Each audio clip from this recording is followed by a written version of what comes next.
right. Hello, everyone. Welcome. I see a bunch of you all signing on. Thank you for joining us for today's Inspiration Wednesday webinar. My name is Christy Callahan, and if you haven't met me yet, I'm the Director of Marketing here at Trivantis. And today's topic is the magic behind e-learning design, e-learning theory, which explores how to build outstanding e-learning courses based on theory-centric learning strategies and techniques. Our presenters, of course, are once again brilliant Trivantis clients and Lectora masters. That's why I'm delighted to introduce you to the ultimate developer-designer tag team, Andy Lockwood and Zoa Bonofiglio from Auto Owners Insurance. And by the way, on the line, I have Joe Wheelock, of course, who's typically my co-pilot in these webinars. And about Zoa, let me tell you about her. She has been in education for over 20 years, which includes classroom teaching, teaching teachers at the university level, and her current role as an instructional designer. She has earned an MA in curriculum and teaching, an MS in instructional design and technology, and is in the final stages of dissertation research for a doctorate degree in curriculum, instruction, and assessment, which is pretty awesome, by the way. Let me tell you about Andy. Andy has a background in multimedia, as do I, actually. First working in video at a local college, he completed 2 associate degrees in film before turning his attention to e-learning. And by the way, we see that a lot in the e-learning world, a lot of creative people. In 2007, he began exploring e-learning with his first attempts at course design on Lectora Enterprise 2006. And since then, he has continued to work in Lectora and has presented at multiple conferences, including the Lectora User Conference in 2017. Yay, by the way, that's awesome. His current focus is finding new and better ways to engage learners through nonlinear design. So before I turn it over to the Zoa and Andy show, I'd like to review some quick housekeeping notes because some of you asked me these questions. Of course, feel free to chat your questions. We love getting questions, but we might not be able to cover them in a timely manner, so we'll just cover more of them at the end if that's okay with you. And we are recording today's event, so I'll make sure to email it to everyone tomorrow and you can pass it along. So no big deal if you registered and your friend didn't make it. Your friend, if they registered, they're still going to get the video tomorrow, so no big deal. So that being said, whoops. I don't want to tell you too much about upcoming webinars because we're doing this one, but I am going to turn it over to the Zoa and Andy show. So yeah, I'm going to stop my screen share, and Zoa and Andy, I'll let you jump in. Great, thank you, Christy and Joe. Thank you, guys. Yeah, so thanks everyone for being here today. We're going to kind of talk about how Andy and I engage theory and practice. We're fortunate to be able to work as a tag team. Absolutely. And so we're going to really just conversation. If you have questions, please feel free to type those in and we can address those as they pop up. But to get us started, because we're talking about learning theory and practice, we kind of wanted to know how on a sliding scale you engage or think that you're aligned. So 1 to 5, 5 being highly aligned. And so how aligned are your learning objectives with best practices? Cool, I see some people are voting in. I'll give everybody a few minutes. Yeah, 1 being, of course, not at all. 5 being highly aligned. It looks like a lot of people are in the middle so far. Yeah, that's kind of what we anticipated. Yeah. Yep. All right, I'll give it a 1, 2, 3, 4, 5. I'm going to end the poll, and then let's see what we got. Okay, and share results. Oh, that's awesome. Yep. Yeah. 55% right down the middle. Yep. All right. Cool. Yep. So we're going to kind of talk about alignment and what that means for theory and practice and goal setting and whatnot. But first, Andy and I, we have a lot of conversations that we have together and with other people.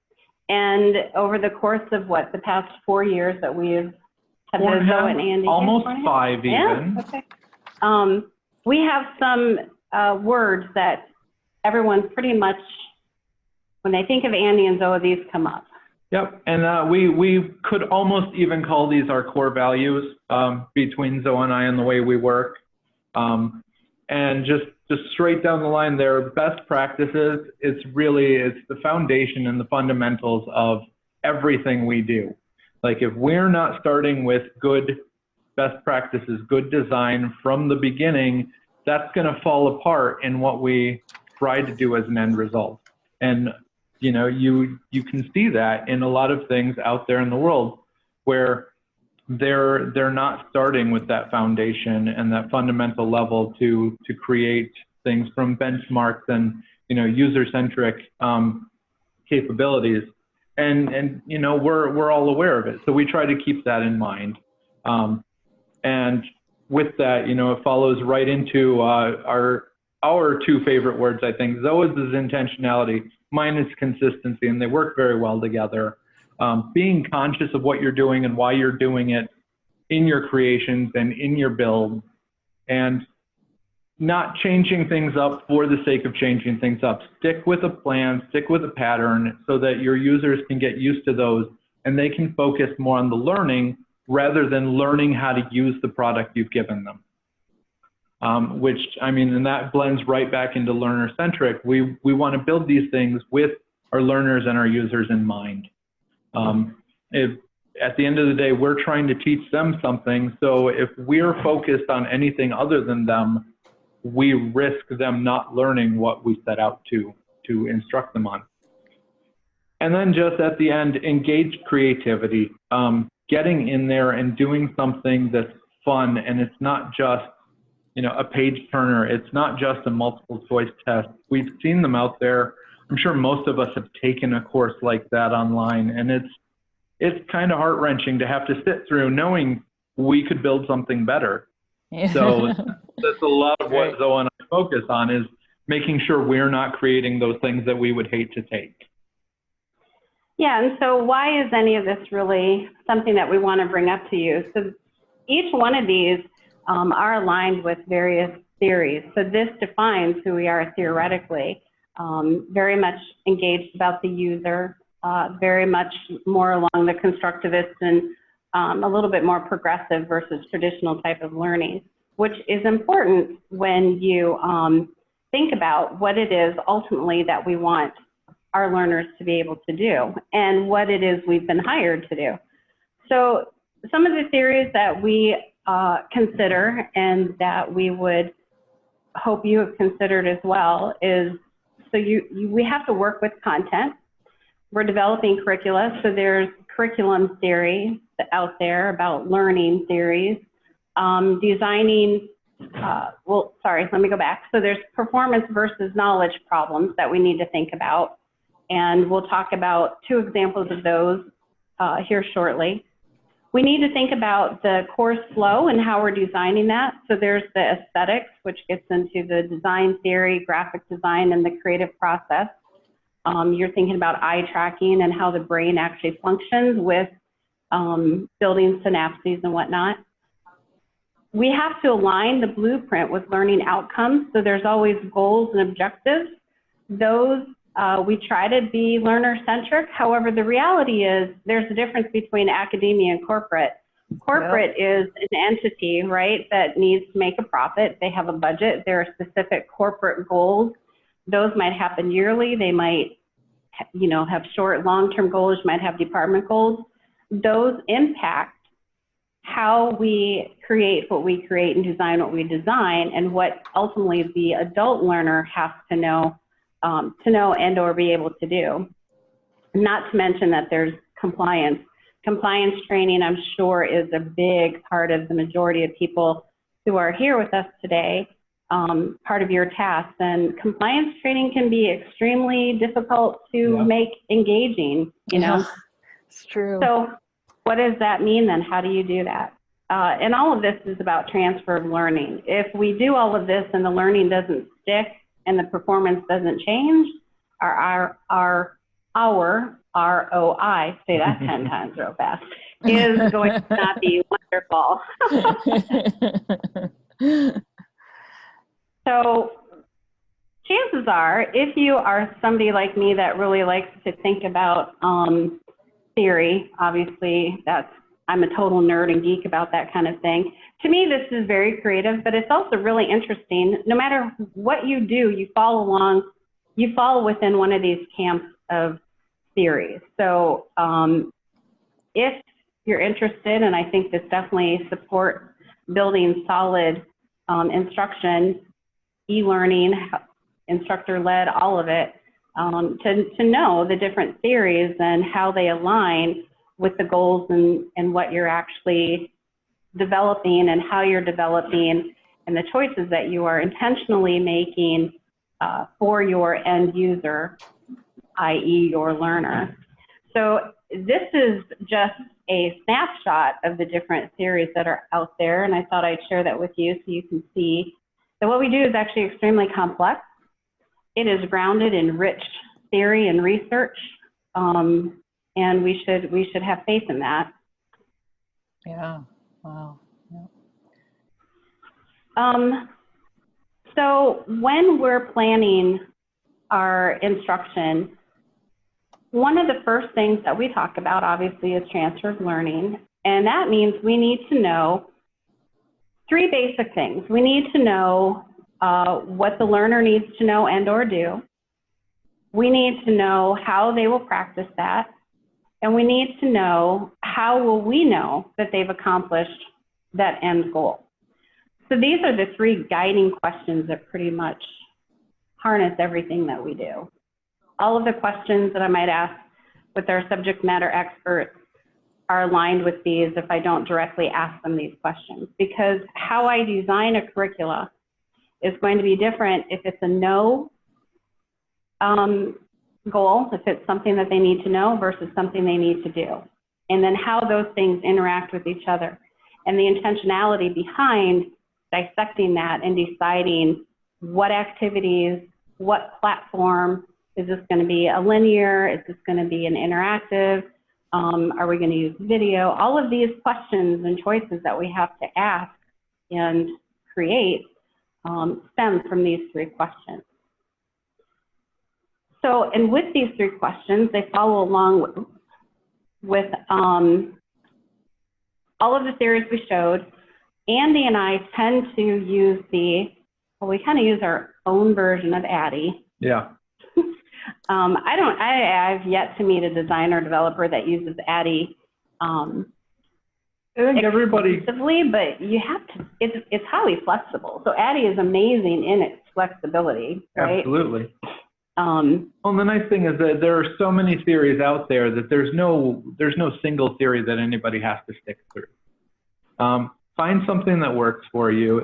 ADDIE is, I mean, it's been tested, you know, and I think the reason everybody knows it is because it's got a good pattern and a good flow to it that works with iterative design like we do. Yeah, and I mean, it works. I don't think it's ever an either or. So there's, you know, right. The rapid design out there, there's agile, all of this, these buzzwords and things, again, which go back to the charts, they're in the chart. But we always start with some kind of analysis and we go through a design process before we develop anything. But then once we get into the developing or the designing, we're still talking about developing. And when we're developing, we're still talking about designing and always thinking about how it's going to be implemented and how we're going to measure those things and evaluate. Which then, when we specifically start talking about evaluation, we will engage Kirkpatrick, and we're always trying to go up the hierarchy, which aligns with the way we set up goals and our action words, which pretty much we will use Bloom's taxonomy to think about the level of learning and mastery that we want our learners to have cognitively. And another one that some of you may be familiar with and maybe not as many, there's the Gagne events of instruction, which helps me to think about when I'm setting up a design and conceptually coming up with the curriculum and benchmarks and the goals, and then how those dissect out into the specific activities, what I call the scope and sequence. I really kind of hone in on Gagne at that point. Yeah. And by the way, Zoe, these slides are spectacular. Someone in the audience actually already asked if they can be available after this presentation. Would you be okay with sharing them? Yeah. Yeah, I Thanks. can't take credit for any of them. I'll try to make sure that the citations are on everything. Yeah, these are tried and true. I like live and die on these. Yeah. So absolutely. Yeah, because the cool thing is too, as an attendee, you know, I'm sure you can find a lot of stuff on the internet too, but you could always zoom in and see some of the detail on Kirkpatrick's model. You got it all right here. So that's brilliant. Love it. Yeah. Yeah, we have some really great lists of resources too. Just in my own research, I always start with Google or Google Scholar, and that's where I will find a lot of my resources. The instructional design piece is far less. I'm going to make a general blanket statement here, and feel free to type in and say you disagree. I think the instructional design and the educative piece behind what we do is often overlooked because it takes time. Like, that's the painful part. The fun part, and I'm going to totally talk for Andy here because I know it's not always fun. It looks like fun, is when you get to jump in and get to play with the bling. And that's what everyone remembers.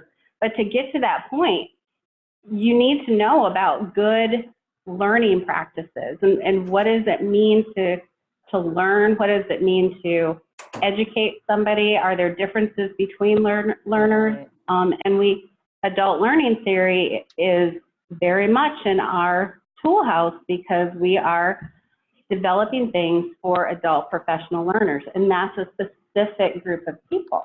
Yeah. Zoe and I like to use the analogy around here when we're talking to our SMEs and our leadership and everything is that it's very much like an architect and a contractor. Zoe is the architect. She's working on that blueprint. You may not see it. You may be looking at a blank plot of land for a long, long time, waiting for the building to get started, but she's working on something. And without that architecture, without that blueprint to follow, I can't build something good and solid that's going to stand the test of time. So it's like she says, I mean, it's not an exciting thing from her side. People get way more excited with the actual development because it's colorful and it's things you can interact with, but they're both super important and they work very well together. Although someone from the audience says, why design when you can develop? Not a real question. Because design is so exciting. I think that's a fair statement, though. I do think that coming from academia to corporate, one of the things that I was able to do is really kind of have a slow down a minute and think about, you developed this training, you created this PowerPoint, this amazing module, this instructor-led thing, and at the end of the day, there's no change in your learner. For me, that's probably because you're not aligned in some way with the actual goal, the engagement, the practice, if you even did practice, and the follow-up. And without that, there's enough brain research out there that we know your brain is not going to hone in and harness that in a way that it can cognitively sustain and then re-engage that in some transformative way. That has to be intentional. It just does. For consistent, solid learning outcomes. I will live and die on that hill. Awesome. All right, so we kind of went over this a little bit, but this is pretty much our overview in a nutshell. And it's never just a checklist. One, we did the needs analysis. Two, we are going to comprehend the content and work with SMEs and do some research and create a scope and sequence. All of these, as they get developed, rely on the thing that came before and impact the thing that comes after. So it's very iterative, and you always have all of these plates going. I guess that's one of the reasons I like design so much, because I do totally love to live in chaos. So why not? So maybe designers are the crazy people on the team, and the developers are the creative ones. That's fair assessment.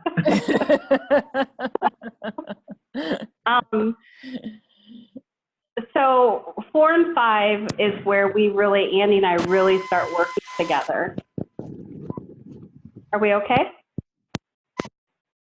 For me? I can hear you. All right, great. Okay. So once we've talked about our learning objectives and what we want to happen, Andy and I will come up and start talking about what we want the learner to do, and Andy will think about different platform ways that we want the learner to actually, like what do we want them to actually see and do, and how are they going to do that kind of thing. And the scope and sequence, which is where I keep track of all of the activities, videos, benchmarks, and the alignment, kind of becomes our Bible. Yeah. And how we move forward. And all of this really is best practices and is part of the good instructional design. And again, as we said before, that's what helps us have pretty consistent, solid learning modules that we pump out here at Auto Owners. And this isn't just us saying this.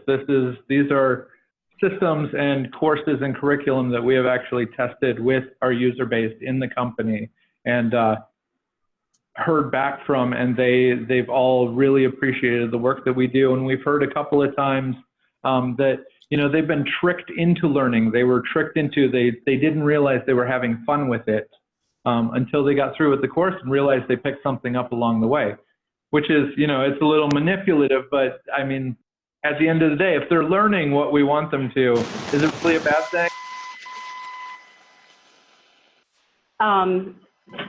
Sorry, we just heard some noise over there. I'm not sure what that was. That's the gremlin. It's okay. He's learning too. So Andy and I want to kind of engage a little bit of role play. I know we've kind of been having a conversation. And we like to start with something called a backwards design. So with those 3 questions, what does the learner need to know or do? How are we going to engage the practice, and how do we know? To answer those questions, we kind of need to get to this point where we can ask, what is it that the learner needs to do at the end of it? What is that final product going to be? And what is that final thing that they need to be able to know and do? So in Stephen Covey's book, The 7 Habits of Highly Effective People, I want to read this quote to kind of get us on a different thinking path. So, to begin with the end in mind means to start with a clear understanding of your destination. It means to know where you're going so that you better understand where you are now, so that the steps you take are always in the right direction. So with that in mind, we're going to get to some of the more fun pieces and the developing pieces. So Andy and I, because here at Auto Owners, we can't really share with you the things that we've worked on because there's proprietary issues there. So we decided to come up with this potentially real but not real problem. And there's this company, it's a totally fictitious company as far as I know, called PB&J Inc. And they use 2 different methods for their associates to make amazing peanut butter and jelly sandwiches, which everyone loves. And they're facing some production concerns because things on the line aren't happening fabulously. They've come out with a new line protocol book as a resource for the individuals to use. And one of the ways that we handle situations like this is we like to make sure that there's interactivity even when there's a knowledge problem or a to-do problem. So Andy has designed this amazing game piece. We use gamification quite a bit and just interactivity. And we're going to kind of talk about how we got to deciding to use this design. Right. So with that, again, there's the process that we're going to kind of think about. We did a needs analysis. We know what the content is. We've done our research about peanut butter and jelly sandwiches and the Bono and Lockwood method for making peanut butter and jelly sandwiches. And we've talked to the company, and now we've decided on a couple goals. And we're going to talk about our first goal and our second goal. And this is completely role play. And by the way, Zoa, this is actually an interesting question that came in. I'm sure you're going to cover it, but just want to throw it out there. she wrote, if I'm designing a training for senior executives, how would I know if my training achieved my learning goals? How would you know?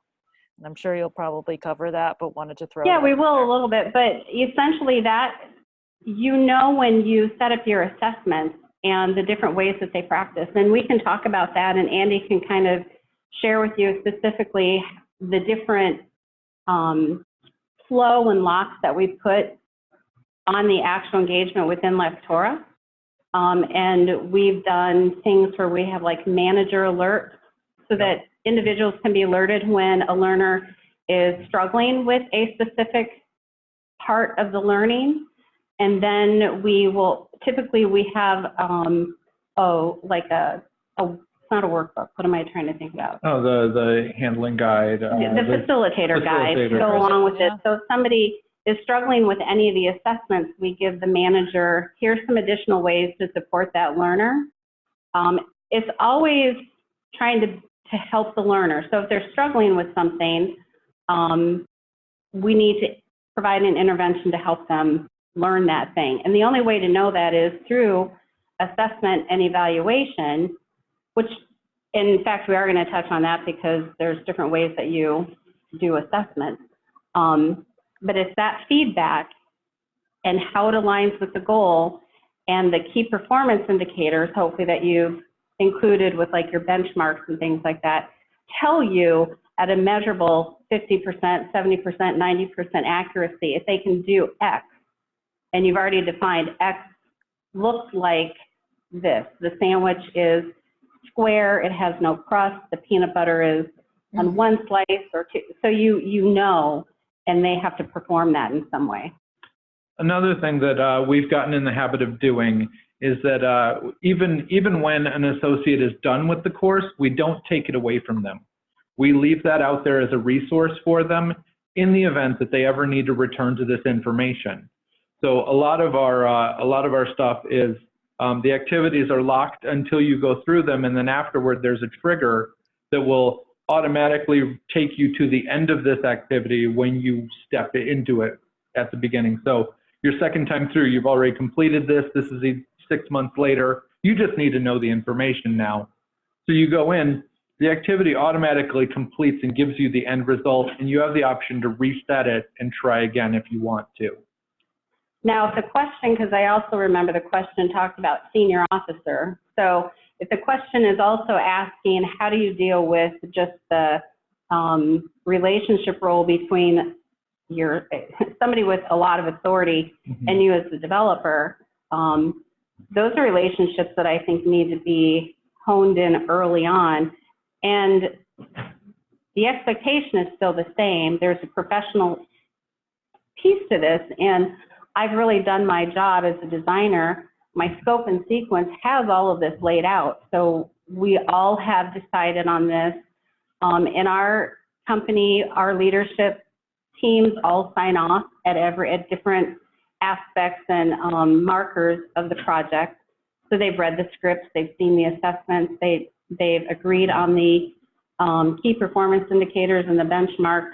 So all buy-in should be there at different phases. And that's like a whole nother module, which we could do.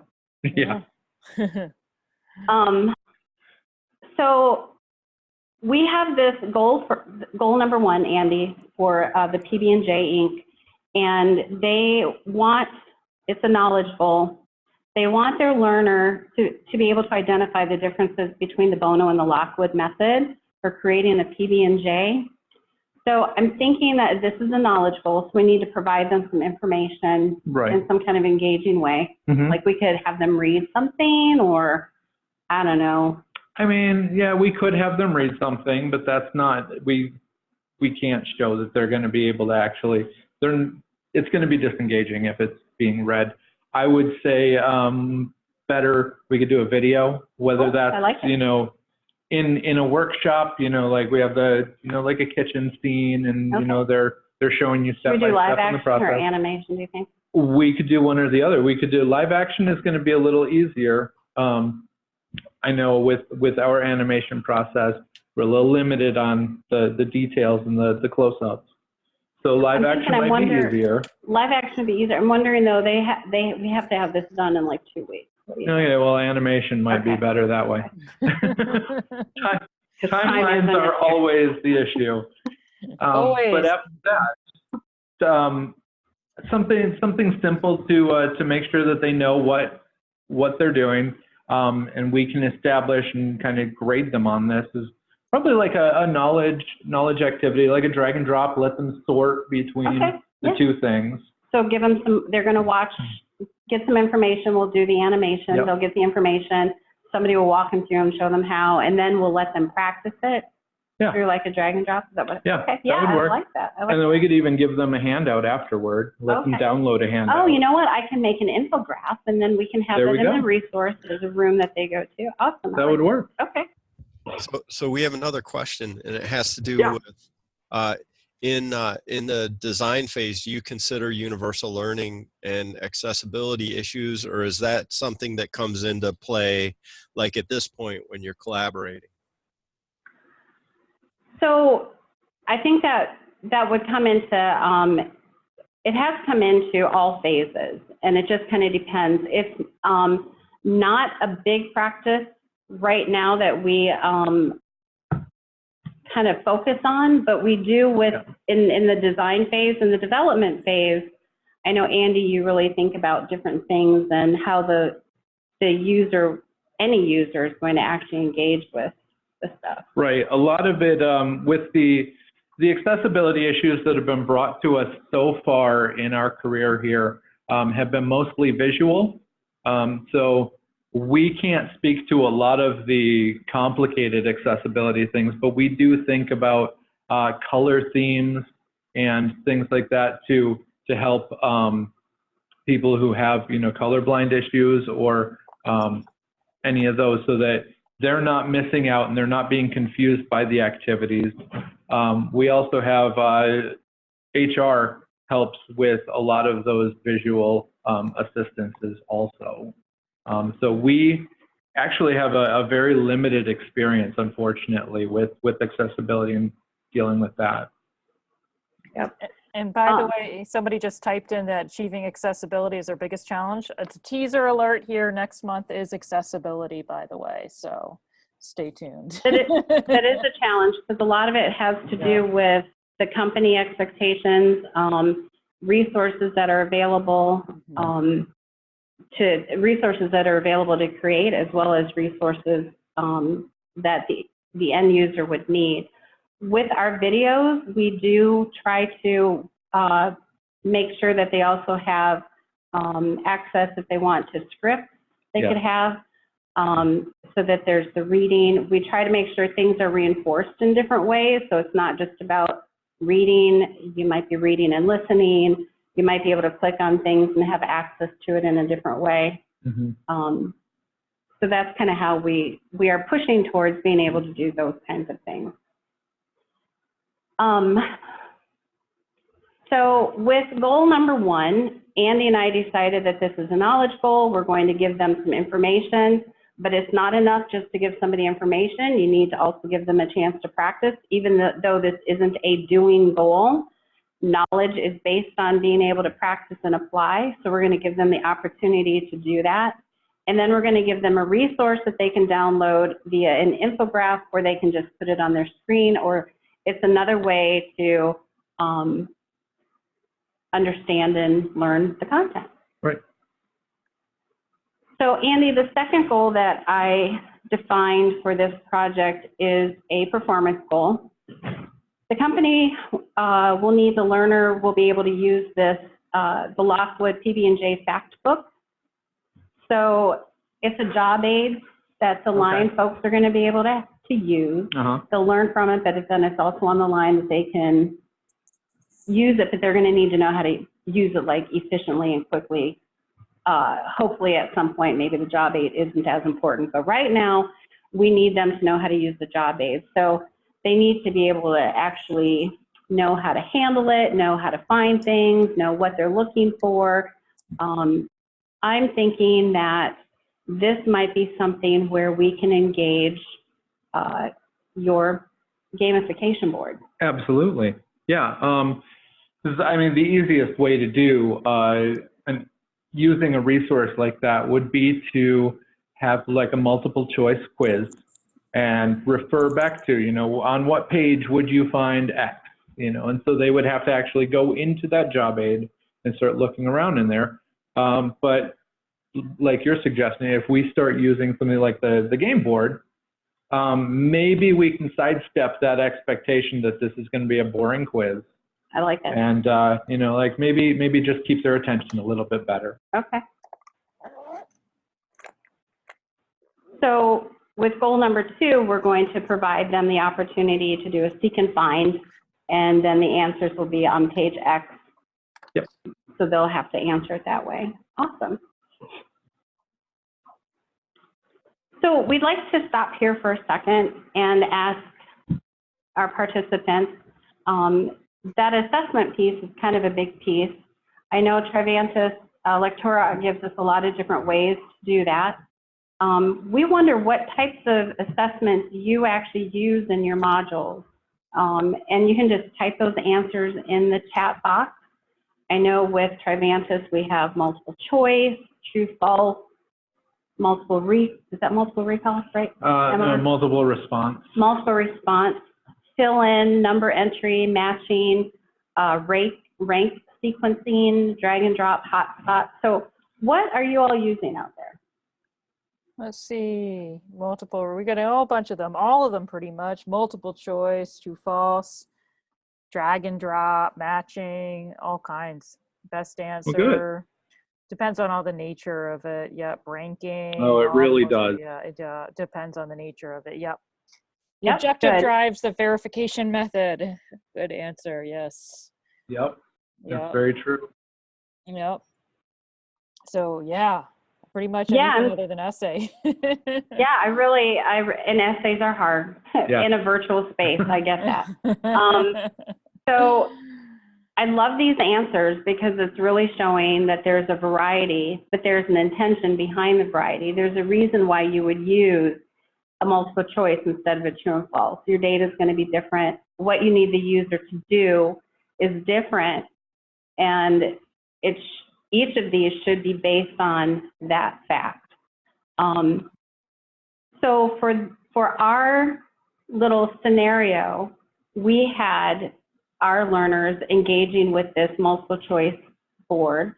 We could have set it up to be just a multiple choice text-based thing where they have a question, they have to go look in the book, and then click on A, B, or C. Mm-hmm. But we decided that we like our stuff to be a little bit more engaging and interactive and just fun. Yeah. So I'm going to let Andy kind of talk about how we set this up, because I know all the developers out there are tired of hearing me. Well, and I am going to get out of here and I will run a preview so that everyone can see exactly how we interact with this. Awesome. And yeah, so the first thing we did is like, it's adaptable, it's scalable, it takes a little bit of, graphic design, a little bit of Photoshop work to be able to change things up. But the first thing I wanted to do was kind of push my own design skills and see how many questions I could fit onto a page. And right now, all of these colors, it's 30 questions. For the example, I just repeated questions. So you might see in the demo, same question appear a couple of times. That's intentional. But here, like if you have a winding path, it kind of intrigues the brain. The brain wants to know more. The colors keep you attentive. And we have the ability to fit more onto a page without cluttering and without confusing. Everybody knows how to follow a path. And then to help with the eye tracking, every time you hover over a particular tile, it kind of pops out to you a little more. So even if you're half paying attention, you still know where you are on the board at any given time. And then to participate in the activity, all you have to do is click a question. Question pops up, we answer, and it goes away. And that color block is replaced by either green, which means you got it right, or red, which means you got it wrong. So it's a nice universal language. We don't have to worry about people being able to read or what language this is in. And then you'll see at the end of towards the finish line, we have a tally that starts to appear. And this is, it's color-coded so that at a certain point, and you can change these in the variables so that based on your criteria of passing this course, it can go from red to orange to green to blue if you get them all right. That's what I set it for, perfect score. So as you go through these, if you get one wrong, it turns red and we don't get another mark in the score. So, you know, the stakes are increasing on the user. And for every right answer, we see that that number goes up. The great thing about this and a design like this is that, yes, you can follow the path right through, or you can just pick another question somewhere else. Like maybe I don't like the line of questions these are at. I'll come back to that later. You know, so you can actually skip over here. If you don't like that one, you can actually change your question. Uh-oh, that probably shouldn't have done that. But we like real world. The design flaw there. Yeah. That's the real world. That's what real world, but authentic. See, and that's what I get for pushing my own designs, trying to brag. But so we'll see, right now it's still red, but if I get one more right, now we've changed to orange, which means we're up into the next tier and we're getting somewhere. So there's that kind of intrinsic reward that tells them, hey, you're doing a great job, keep going, things are going to change again if you keep going through this. So we've kind of built it to just, this is where we manipulate our users and we trick them into trying to have fun with this. Or we could say we've been intentional with how we've engaged our learner. Well, we have intentionally manipulated them into. Now, as far as what this actually looks like in the design, other people, like I've noticed the great thing about Lectora is there's a million ways to do every single thing. So you guys may have a different way of doing this than I did. Feel free to adapt as you want to. Steal my idea and, you know, make it your own. Clearly, game boards are not my own unique idea. But so we have a series of questions. And on this question, we enabled the feedback to run action groups. So immediately on choosing their answer, we run an action group, whether it's right or wrong. And on the wrong, it is, let's see here. Wrong is we hide the question, we hide the rectangle behind it, we hide the tile, so that was the colored tile, whichever one that is, and then we show the wrong, so the red tile. The only real difference between those is, between right and wrong is, you know, we still hide all the same actions, except we show when it's right, we show the green tile, and we add to the game count. And that game count variable is what is over here and is what is keeping track of everything. Oh, somebody asked how long did it take to develop this game board? Oh, let's see, because this is actually, I would say, the third or fourth iteration of this that I built, and I get, you know, every time you do something, you get a little faster at it. Mm-hmm. I would say probably a full day's work if I were to sit down and start from scratch and work with the questions and develop this all together in Photoshop and then bring it over into Lectora. I would say a good solid 8 hours, and I could have, you know, an alpha project done. Nice. Yeah, and actually it's funny, somebody asked if I'm sure the answer is yes, does gamification like this work well on multiple devices? Yes, I'm pretty sure it does. But have you come into challenges, Andy, on any devices when you do this type of strategy? We have not run into any so far. And we do not, we have not really supported mobile learning yet. But as far as I'm looking at with my designs, I do try to think ahead so that there's at least as little, you know, retroactive work when we finally get there. This is all click-based. So I don't see why that would be such a hard thing, whether you're going from mouse capability to tablet, stencil, whatever you're using. And I think it would work cross-platform just fine. Right. It seems to work across multiple browsers just fine. Mm-hmm. Yeah, that's great. Also, I had another really interesting question a little earlier, and I didn't want to interrupt, but it's a really good question. Courtney asked, do you have recommendations for using true-false effectively? I've come up against people who say they just guess until they get it right instead of assessing their knowledge. Have you come into any challenges like that? Yeah. Yeah, and we had, actually yesterday we had a very rousing conversation about that kind of thing, especially when it comes to setting the measurable count. Like, is it going to be 100%, 90%? If there's a lot of true and false, you need to be able to do this 100%. But we also only use true and false questions when we're in kind of a practice mode. This would not, I don't use true and false questions when it comes to really assessing that final capability and cognitive levels. So we will very intentionally use true and false when we kind of want to manipulate, to use Andy's word. Oh, darn, I got that wrong. Let me look at this question one more time closer and see what I got wrong. Knowing that not every user is going to do that, but the research does show with most adult learners, if you've presented a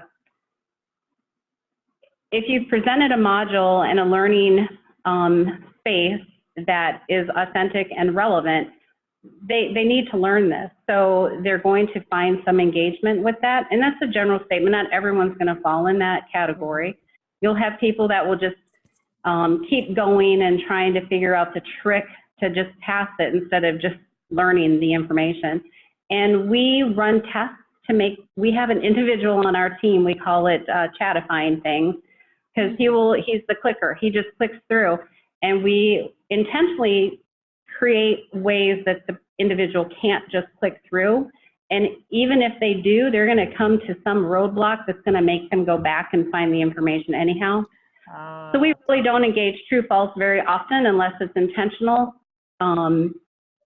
But I will say, based on the knowledge thing, I know for myself as a learner and as a user, you tend to remember the questions you get wrong more than the questions you get right. So I think on that case, like especially like Zoe was saying with knowledge and to transfer that knowledge, the occasional true or false won't hurt you, because I think, even if they're guessing, there's still that iota of information that's getting tucked back into their brain when they get it wrong, saying, oh, well, I didn't know that. And it kind of sticks. Yeah. And that's what one gentleman's saying over here, saying that true false always comes across as gotchas to the students, and they hate finding it, or hate it. So yeah, I don't usually try to do too many gotchas with those. I will do gotchas with multiple choice and scenario type situations where I really need you to critically think and analyze something. There might be some gotchas in there, and those they definitely will have to go back and review and reread to get past that gotcha. But it all comes back to intentionality, and it all comes back to that goal and those benchmarks and to what level I've measured the learner needs to. Like, is this a mastery learning thing where there's a behavioral change that needs to happen? Then whatever the goal is, they need to hit that in different ways. They need to read about it, they need to do it, they need to see it. So the intentionality behind that, if it literally is just getting a tutorial out or a information in a more engaging kind of way, then I'm not going to go as in-depth, because the goal is to create a resource for them to be able to use. This isn't information or behavioral change that requires some kind of automated transfer of behavior. So it's the intentionality behind all of that guides, should guide everything for it to be a module that's going to do what it was intended to do. Interesting, cool. Somebody asked, what happens at the end of the game board? Yeah, there you go, Andy. Well, at the end of the game board, I mean, we haven't designed anything outside of this page, actually. So sky's the limit. If they, You could tell them what we they, did with the first one that we oh, did. that's true. Yeah, at the end of it, at the end of our previous iteration of this, you finish all the questions, you get a score, you click next, and it actually tallies. We have, that one is actually run as a test, all on one page, all the questions are there, similar development. And it tallies, it goes to a score page, and it rates your score and kind of gives you feedback on what it's measuring up from there. So Andy and I created a very large mod course for new claim associates, and the intrinsic and extrinsic reward system that we used was they actually have an awards room, a trophy room, and as they hit certain benchmarks throughout this, and this course takes a good 2 weeks for them to finish. It's very extensive. At different iterations, we've designed where if they successfully complete something and to what level they get a trophy. Yes, and based on the score, you get bronze, silver, or gold. And then within, so then within the facilitator guide, what we did, because that's also a 3 strikes and your manager is alerted. So if it takes you 3 times to get the threshold score, then your manager is alerted and they have extra activities for you to work on. But then the manager can also go and look at the trophy room and see, well, they just got a bronze. That's great. They learned some stuff, but let's have a conversation about what you learned and maybe push them further. So we're always trying to find ways for follow-up learning to happen and to support the managers and supporting our new associates as well. Right. And that answers one of the questions here about the whole reward, is because somebody asked if there's a reward to encourage them to continue. So that sounds pretty brilliant. Does that make sense? Yep. Yeah. And it works for some people. Other people could really care less about that. It just depends. They also get a certificate. I mean, there are plenty of different learners out there. I know I for one am suckered by all this. I'm a completionist. I want to get all the gold trophies. Oh yeah, I want my too. Oh yeah. Oh, some people are smarter than me apparently and just don't buy into that. They just don't like. I'm a sucker for it personally. Somebody's asking if the game board option, is this like an option available in Lectora 17? Because I guess she's using. No, this is all I constructed this in Photoshop. That's what I thought. So it is individual pieces. Like let me show you. This is by the genius that is Andy. So we have yes. we have a number of tile pieces.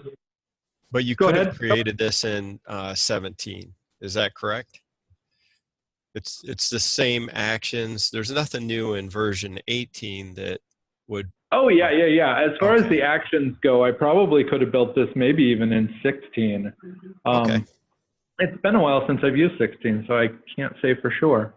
But yeah, I mean, all the graphics are built in Photoshop, but yeah, all these are just simple actions: show, hide, and then tracking variables.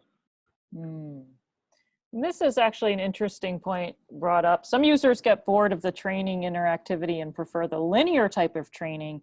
In your opinion, is there a ratio between interactive and static slides in a training of 20 slides, for instance? I mean, how many slides should have interactive elements and how many slides should have none?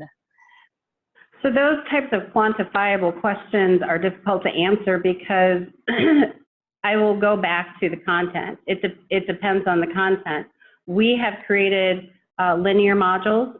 We have created the new claim rep training that we did is kind of Simsys virtual reality, where they go into a hallway and they have different classrooms. There's a map that they can click on certain rooms. Then within the room, there are different things hanging on the wall or things on the desk that they would click on, and that brings up different tasks for them to complete. So that's much more iterative. The learner has more opportunity to make their own decisions and to try and to practice and to retry and to learn. All of that is based on the theories that adult learners prefer choice. Certainly, we know that linear is important and necessary, as is what some people would just call as an information dump. I don't think one is better than the other. One is more relevant for what the learning outcome is asking for and what the content is demanding it be. And I know that sounds kind of hoity-toity, I guess, or kind of weirdly out there. But I've always found that when I start to work with the content and learn who the learners are and what the goals and objectives are, the platform, the module kind of starts to form itself and tells us what it needs to be. Yeah, good point. So I think both are relevant and both are important. I think as a learner, as an adult learner, you know, not every single learning piece that you have access to is going to be exactly what you desire, or within a course. If you hate watching video, you might have to watch some video, but then the reward is, oh, I get to actually engage in a scenario or a branch track or something. Or if I don't like any of that and I'm a book learner, I like to read the book and highlight.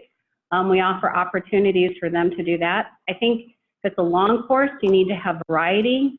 Yeah. You need to think of everybody, and everybody needs to. So part of the fallacy with you know, specific learner types, I may identify as a visual learner. However, as an adult, I need to know how to learn auditorily, kinesthetically. So you need to provide all of that. And actually, most learners engage in all of them. So I don't know if that completely answers the question. I don't know that there's a definitive answer. Right, right. No, but I would also include that we don't just do this inside of a vacuum. We talk to all of our users. We have surveys at the end of our courses saying, what did you think? What was missing? What would you like to have seen more of? And we try to take that information in when we're building our next course. So sometimes we'll hear things like, there was way too much video in this one. Yeah. So we'll start considering new options that we can do in place of videos. Or when we go to reversion, because we have to, policies change, whatnot, so we're always creating reversioning specific courses, and we may change it up a little bit based on that feedback. Yep, great. We also did get a few questions about using Photoshop, and do you actually have to use Photoshop to create this in Lectora, or can you use some of the Lectora objects like shapes and? Oh, you could totally use Lectora objects if you wanted to. You can go get a picture from someplace and put it in as a background and just put invisible images if you wanted to. There's a number of options. Like I said earlier, this is just my way of doing things and the way I've learned and taught myself to do it. If you can see ways to swap out, like I didn't need to include all of these different separate images here. I could have used an image button so that, you know, like it automatically did on hover, do this thing, you know, on click, do this thing, and just swap out buttons if I wanted to. Oh, that's a good point. Yep. And somebody said that one person uses PowerPoint sometimes, another person said there's another simpler graphic design application that works quite well too. So it sounds like you don't have to use Photoshop. There's some other No. And great. I say Photoshop because that's the one I use. That's the one I'm comfortable in. Well, yeah, I think that's one of the nice things about Lectora, though, right? Is it is flexible. Absolutely. And it's friendly. So you have options and you have choices. Yep. And just to reiterate, because somebody did ask if this is accessible, correct me if I'm wrong, at Auto Owners, it's not a huge initiative for you guys.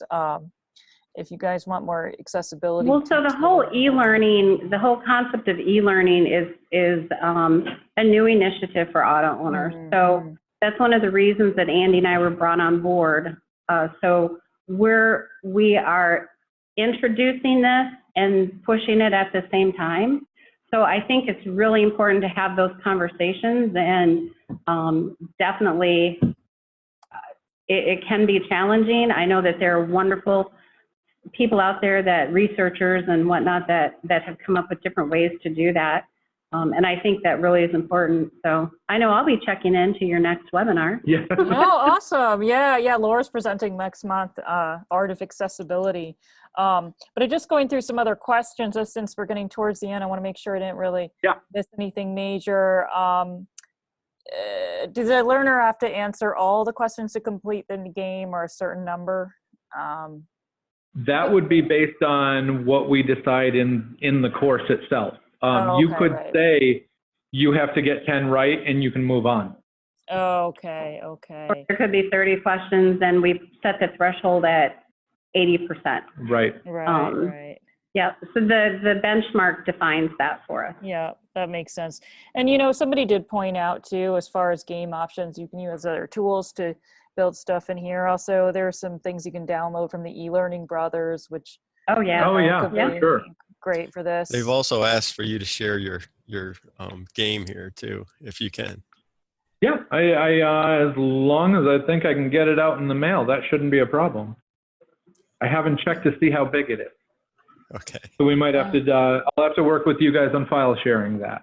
Yeah, okay. and you know, I was going to say tomorrow, I'm going to send out the link to this video, and what we can do too, if you all want some pieces individually, let's say slides or whatever, we'll figure out the file sharing. I'll get in touch with Andy and Zoa. Just email team at team@trevantis.com, and I can certainly help you with that. People should also feel free to, I know I'm on LinkedIn. Yep, I am as well. Yep. And somebody does point out, for games to be accessible, you need to give them clear instructions. Do not use timers and add descriptive labels for your buttons. Absolutely correct there. Since we are, wow, how did we become, how is it already 2:30? You got to be kidding me. I know. Time flies when we're having fun. Time flies when you're having fun. What I was going to say actually was, I do have, just to give you a couple of quick little alerts here. I'm just going to pull up my slide at the end. Okay. I don't know if you guys can see my screen here. Just wanted to do a quick save the date, because there were a few accessibility questions that came up. Laura Silver is going to be covering the art of accessibility. I'll try and send something out on that next week. Tomorrow we've got the video coming out to this, some file sharing, but next month, yes, I know you guys have asked, it's coming, so it's on the calendar. And then in November 20th, Dominic is back. If you saw his personalized learning webinar, he's going to be talking about the analytics side of that. So that's pretty cool. I think it's, it's November 20th. And if you guys have not downloaded it yet, 18.2 it's arrived in style. Updates include set time action, upgraded media player, closed caption for text to speech. Also just wanted to let you guys know, if y'all are on the road and going to places like DevLearn or, any other conference in the future, we started a page under the community tab on the trevantis.com website, which at least lists the conferences where we'll be in Q4. And also, if you have a webinar idea, definitely contact us at team@trevantis.com.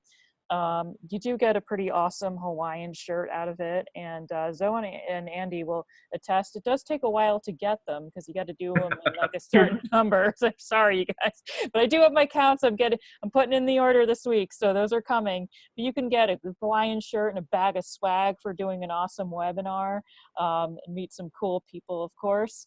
And then, another thing that you can do too is if you want to get published and basically write a blog for us, I will definitely send you a bag of swag. I love it when people do my job, which is great because you guys know more about e-learning than I do. But thank you so much again. And then again, one more thing, if you do run across the Training Mag Network Awards page where you vote for authoring tools, definitely vote for a Lectora. We always love the love and appreciate it, but like I said, don't go out of your way. It's more like if you stumble upon it. But anyway, thank you again so much, you guys, for coming. Thanks for having us. Yeah, Zoa and Andy, you guys are brilliant. Love having you guys on. So Thank you. wonderful to dive into some of this theory stuff. It's really kind of neat. And thank you again, everyone. Keep your eyes peeled for the video. And Zoe and Andy, I'll talk to you soon. We'll be in touch, talk about file sharing and whatnot. And thanks again, everyone, for joining today's Inspiration Wednesday webinar. Thanks again, and I'll see you guys next month. Take care. Thank you. Thank you. Thanks.